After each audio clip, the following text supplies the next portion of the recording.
கடுகு கடுகுங்கிறேன் சாரி, வெந்தயம், சோம்பு, இது பூண்டு,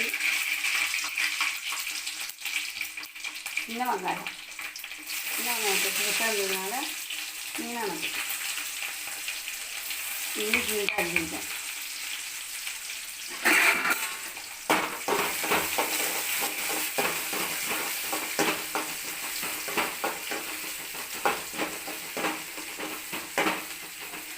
சோம்புக்கு மீனானேன், அதான் மீனானங்காய்ச்சதை செஞ்சு போடுறேன்.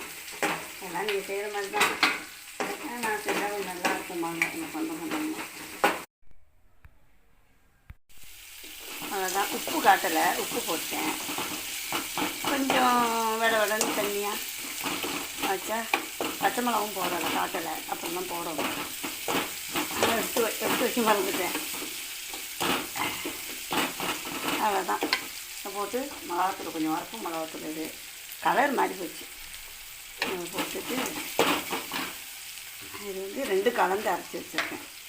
இது எல்லாமே அன்றைக்கி காமிச்சேன், வறுத்து நுணுக்குனது. அது போட்டுக்க வேண்டியதான். கொஞ்சம் வறுத்து நுணுக்கி போட்டிங்கன்னா கொஞ்சம் நல்லாயிருக்கும், சாப்பிட்றதுக்கு டேஸ்ட்டாகவும் இருக்கும். கடை மசாலா தூள்லாம் போட தேவையில்லை. அவ்வளோதான்.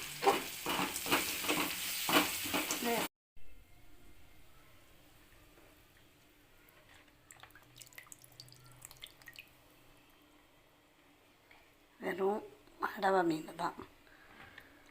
அடவை மீன் போட்டு தான் இன்றைக்கி நோம்புக்கு சகருக்கு காய்ச்சி வச்சுருக்கேன்.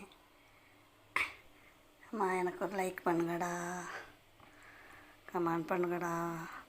அம்மா நீங்களாம் இருக்கீங்க, உங்களோட பேசுகிறது மாதிரி நினச்சி தான் அந்த சேனலுக்குள்ளேயே நான் வந்தேன்டா தங்கங்களா.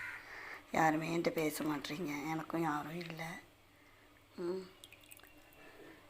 எனக்கு ஒரு லைக் பண்ணி கமெண்ட் பண்ணுங்கள், சப்ஸ்கிரைப் பண்ணுங்கப்பா. சப்ஸ்கிரைபே பண்ண மாட்டேங்க தங்கங்களா. நான் இதில் எண்ணெய் இங்கேயுமா காட்டலை, ஏன்னா எண்ணெய் வந்து எனக்கு வந்து கொலஸ்ட்ரால்னா.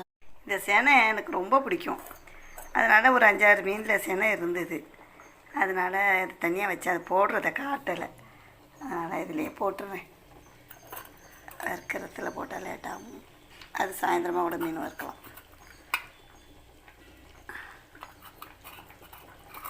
எவ்வளோ யாராவது பேசுவீங்களா? பிள்ளைங்களும் இல்லைடா, அதனால தான் நான் இது சேனலுக்குள்ளேயே வந்தேன். மனவேதனைக்காக வந்தேன் சேனலுக்குள்ளே. சரிடா தங்கங்களா, அஸ்ஸலாமு அலைக்கும்.